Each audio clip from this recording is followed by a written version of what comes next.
Hi, Jeremy here, Modern Vitality. In today's video, how to help anxiety from Epstein-Barr virus, we're going to be talking about anxiety. So if you've got reactivated EBV and you have anxiety, this video is for you because you should know that it's quite common to have anxiety. It's one of these comorbidities, right? It means it's another symptom that tends to come with the clinical picture, right? Or another disease condition, because anxiety is a disease, right?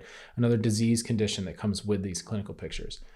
And why does this happen? Well, we're going to explore it. And we're going to take a whole systems look at all your body systems that are relevant for this and how everything can be connected and how to not get overwhelmed by that, right? We start to zoom out and go, oh, everything's connected. I don't know where to start. Well, there's a pretty clear path.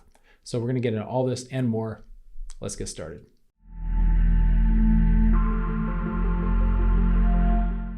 So I pulled up the definition of anxiety here. I just looked up online. It says a feeling of worry, nervousness, or unease, typically about an imminent event or something with an uncertain outcome, right? So for example, he felt a surge of anxiety.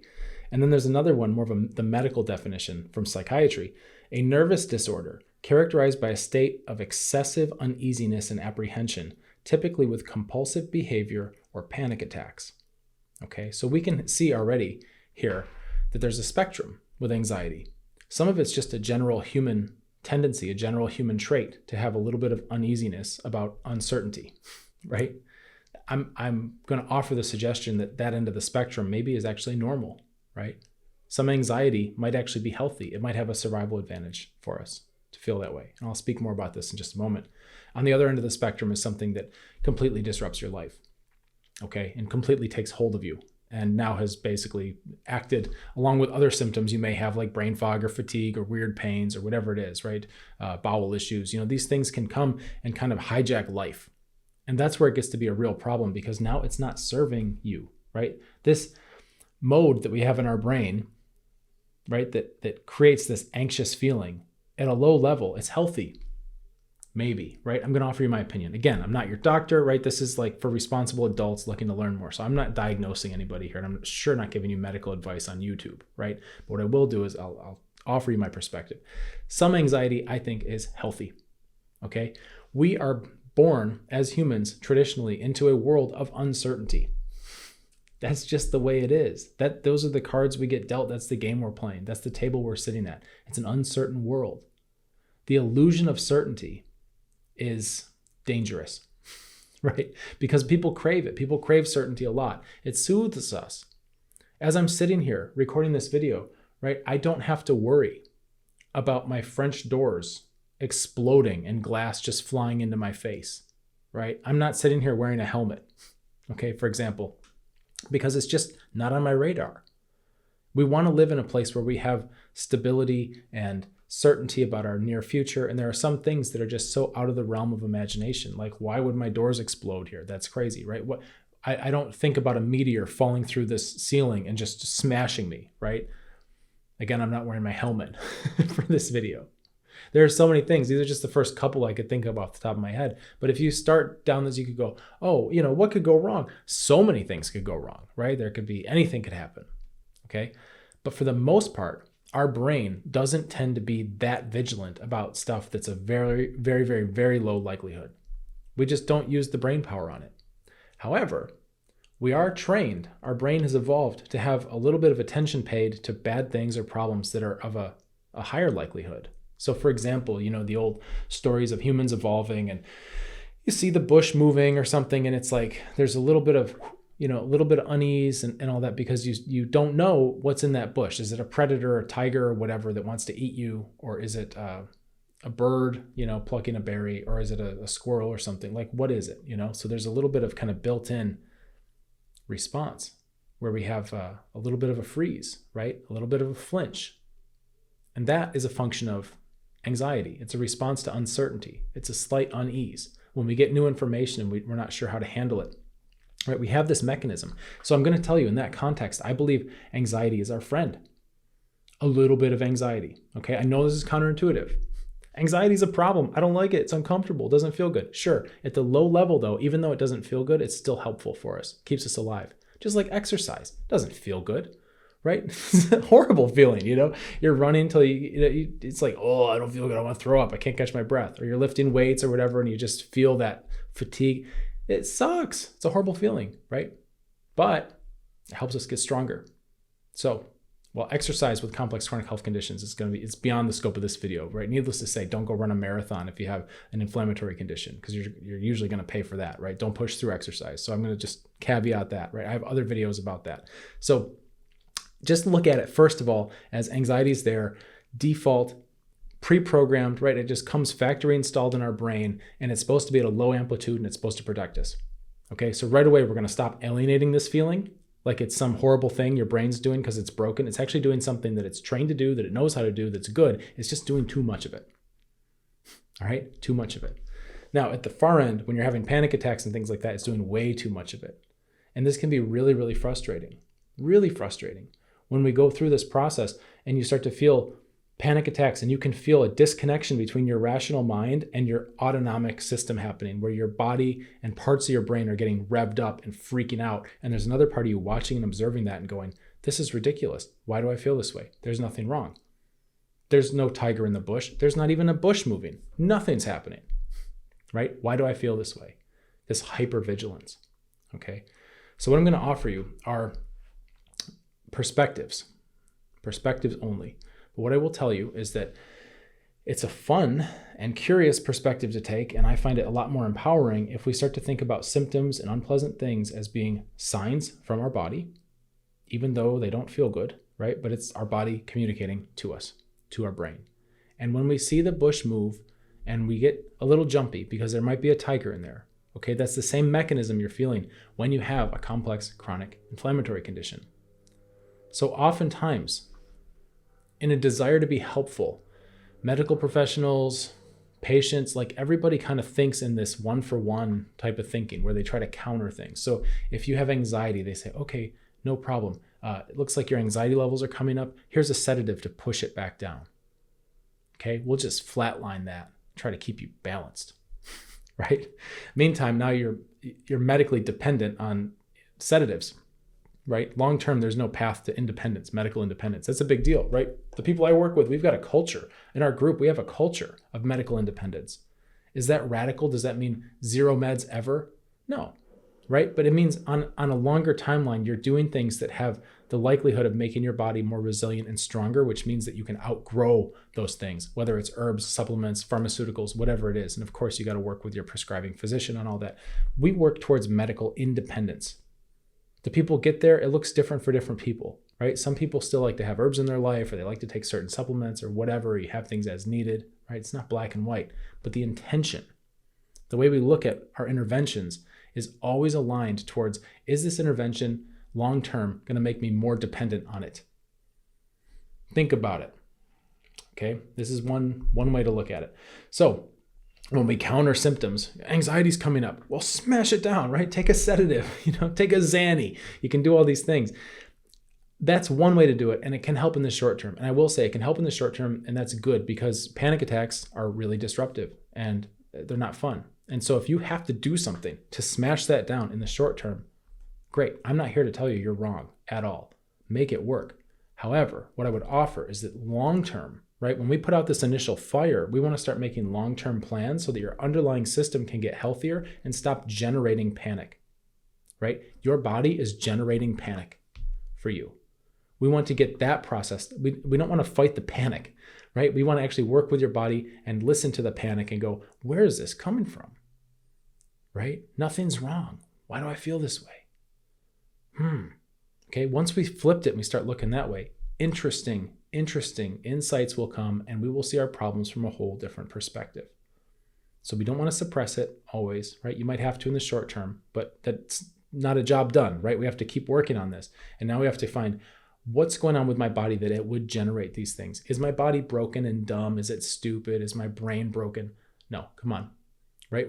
I don't deal with like that kind of attitude. Of course, your body has to be respected, right? It's not stupid. It's not dumb. It's not broken. It's a miracle that all these molecules are holding themselves together and regenerating constantly. Think about that. Go all the way back to we're made out of stardust, right? What are these elements that have organized themselves around a living, vital principle?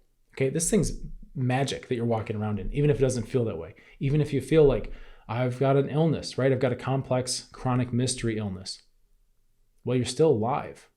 It's amazing, right? We have to come from that perspective and go, all right, let's respect that. And now, right, with that kind of value in place, now our perspective is, what's the body trying to tell you? So I'm going to break this down. Stage 1, stage 2, stage 3, stage 4. Okay. Stage 1, immune system. Stage 2, digestive system. Stage 3, neuroadrenal. Stage 4, blood circulation. This is how we process complex chronic inflammatory conditions. This is the order. This comes from Eastern medicine, where I have a very strong background, and we're finding the more and more studies and research in Western medicine and bioscience I look at, the more and more that approach is validated. Now, why is there an order? Okay, it comes back to overwhelm, right? So if you take all the things, if you take a whole systems view of your body and you go, wow, I've got work to do everywhere. My immune system, my digestive system, right? There's symptoms all over the place. My libido's shot. There's problems with my hormones. Like here comes the list. Overwhelm again, okay? You need to be able to stack this stuff up and organize it. And I've said in other videos, and I'll say this 1,000 times, we tend to look for a key that's going to unlock our health, right? And this comes in the form of like silver bullets, always like, oh, this new supplement or whatever, just some shiny thing that understandably, it's like, maybe this one will be different. I need that thing. My hope bank is running out. Like, this is my last chance. I got to have this, right? And we try the key and maybe it fits in the lock or maybe it doesn't. Maybe it opens the door, but it turns out that you feel better for a month, but there's downline longer term consequences of a month later, you get some of the worst blowback in your life, right? That happens. I would offer the suggestion that unlocking your health is not the matter of finding the right key for the door lock, right? It's not a key lock in the first place. It's a combination lock. Let's think about that, right? What's a combination lock? You're going to have multiple inputs, right? You got to have the right numbers. Okay. You got to have the right things, the right combination of things. And then not only that, you can't just give the right numbers to the combination lock. You've got to put them in the right order or it's not going to work. Our body's the same way. It's amazing when you start to decode this and what the body's asking for and be able to read between the lines of research papers and look at pharmaceutical side effects, look at issues of medical treatment and how come sometimes things cause other problems, right? There's a lot to navigate with that. So that's part of my job. It's part of my work. It's very satisfying. It keeps my brain busy, right? I dedicate a lot of bandwidth to this stuff. But so far, what I've seen really reinforces our order. And clinically too, the results speak for themselves. So when you're looking at your body, okay, and you're thinking about anxiety, most people start with stage 3, neuroadrenal. It's anxiety, right? You're nervous. What does it say on here? You have like a deep unease and some panic attacks, right? Apprehension, all this stuff. It's nervous system, right? So we start there. We start with methods that interact with the nervous system. So that's where we start. However, I would offer you that if we look obliquely and we look whole systems, there may be issues in the immune system that can cause anxiety. Whoa, right? Why not? Well, let's think about it. What's going on with your body? Why is it communicating? Why is it generating anxiety? What's it trying to tell you? Right? It's trying to tell you something's wrong. Just because you look around and there's no tiger in the bush and there's no bush you can find, you're looking outside. If your body is always self-scanning and aware of what's going on inside of it, there's plenty of bushes and plenty of tigers in there. It's trying to let you know. These are the crazy things. I mean, this stuff sounds really woo-woo and like out there, right? I'll share this anyway. But what I've found is that a lot of the people I work with too, they back this up because the dreams even, like the subconscious knows these things. In your dreams, you can have these dreams of like zombies or being chased or having some kind of attacker come in. It's very violent, like a lot of this stuff. And what's going on, right? Besides the adrenalizing dreams, right? And also the vague anxiety that can come and the panic. What's going on is your body's talking to you about invaders. Your body's telling you there's pathogens in here. I don't know how to handle this stuff. We are under attack. So this sounds pretty straightforward if we're talking about mold, mycotoxins coming in, right? Or a virus coming in, or a bacteria coming in, right? Like Lyme disease. This sounds pretty straightforward. We have something that doesn't belong there that's aggressively trying to attack you. It's just invisible. You don't see the bush, you don't see the tiger, but your body does, and it's sounding the alarm.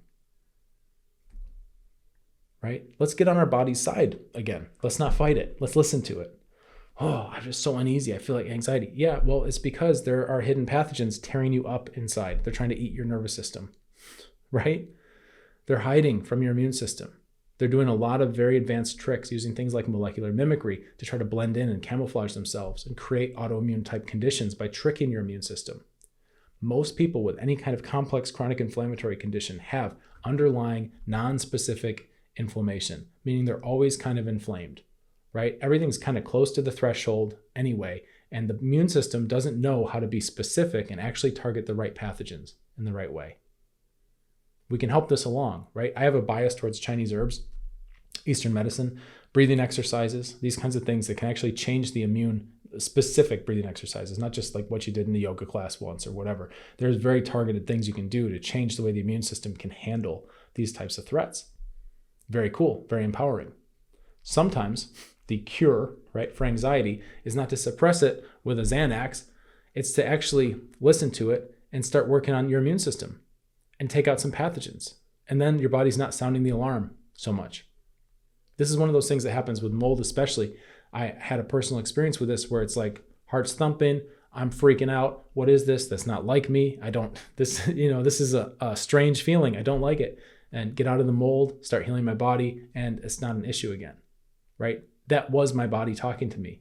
We're under attack in this house. Get out of here. And you feel the you feel the panic. You feel your body mobilizing. You feel everything, the urge to like, I'm going to freak out. Well, yeah, it's because your body's trying to tell you, get out of this environment, right? Listen to that. Don't drown it out. Imagine if I just took a bunch of pills to try to just suppress it, or however else I want to just medicate it. Even natural things. I talk about pharmaceuticals, right? But a lot of natural medicine, even some Chinese herbs, like it depends on the mindset of the practitioner if they understand these kinds of oblique interrelationships or not. Because you can still use alternative medicine in a symptom suppression kind of way, right?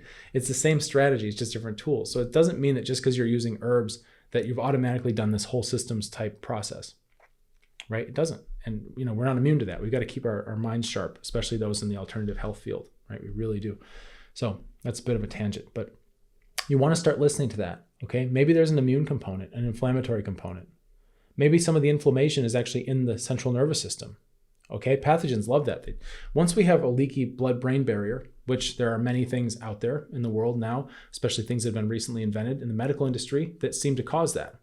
Leaky blood-brain, right? So now you have things getting into your brain, into your central nervous system that shouldn't be there, and there's an inflammatory response there. Can you imagine your brain with a bunch of inflammation? What do you think that would feel like? Don't you think the alarms would be going off? Right? Of course. It's natural. This machine that we walk around in is incredibly intelligent and wise. And that's just stage 1, right? Immune system. What about the gut? What about stage 2, digestive system? Well, scientists are now, it's been about, 20 years or so since they discovered the microbiome, right? That's in the gut. Things that Eastern medicine and traditional diets and traditional wisdom have been recognizing for a long time is that you have to treat your body as something to be cultivated, right? As a garden to be cared for. And we're now finding out there are actually these tiny little organisms that populate our digestive tract, right? Bacteria, viruses, fungi, all these things can be in a very healthy balance. And what happens when they're not is we can have disruption along what's now been coined the gut-brain axis, right? Which means that there's a connection between your digestive system and your mental health. Isn't that interesting? So what if, right? What if you could actually work on your digestive system to get the anxiety to be better? Wow, isn't that interesting? Of course, with stage 3, neuroadrenal, that one's pretty direct, pretty straightforward. Speaks for itself.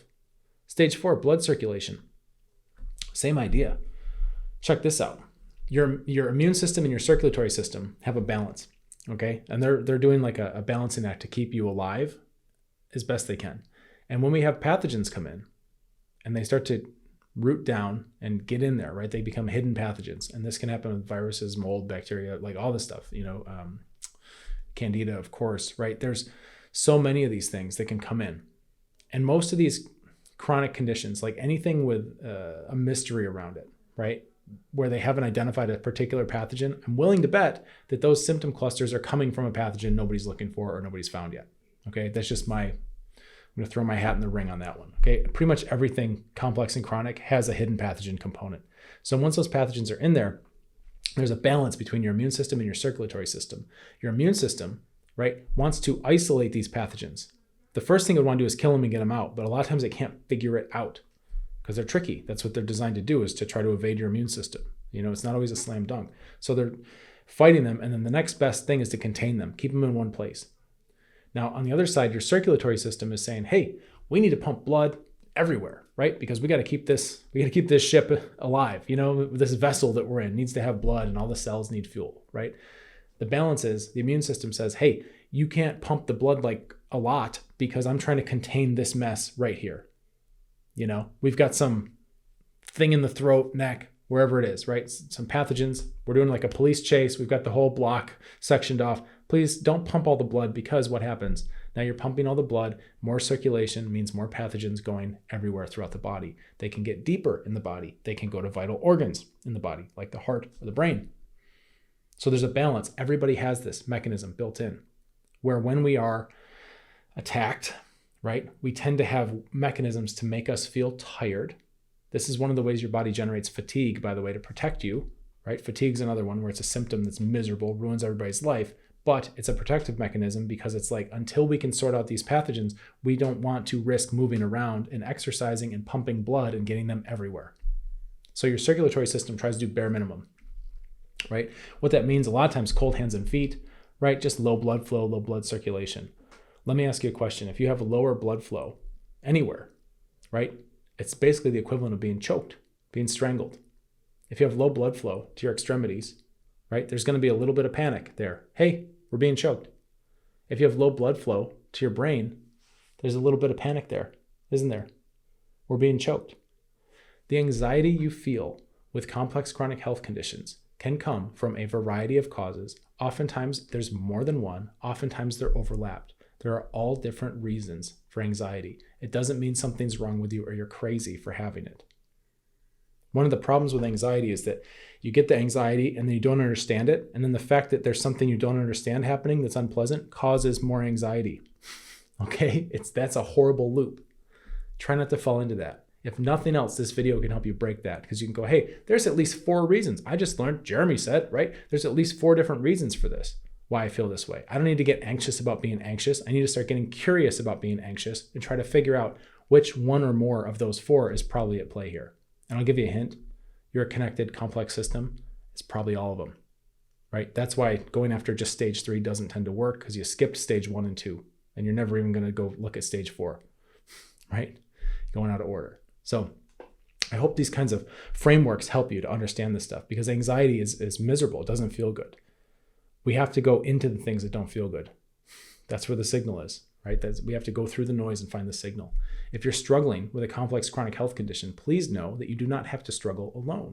I have assembled a lovely group of human beings. We're international. It's all people that are working through this type of process. It's a free group. You can find the application link in the description below this video. If I see your application and it looks good, like you're gonna be a great fit for our group, I'll get you in as soon as I can.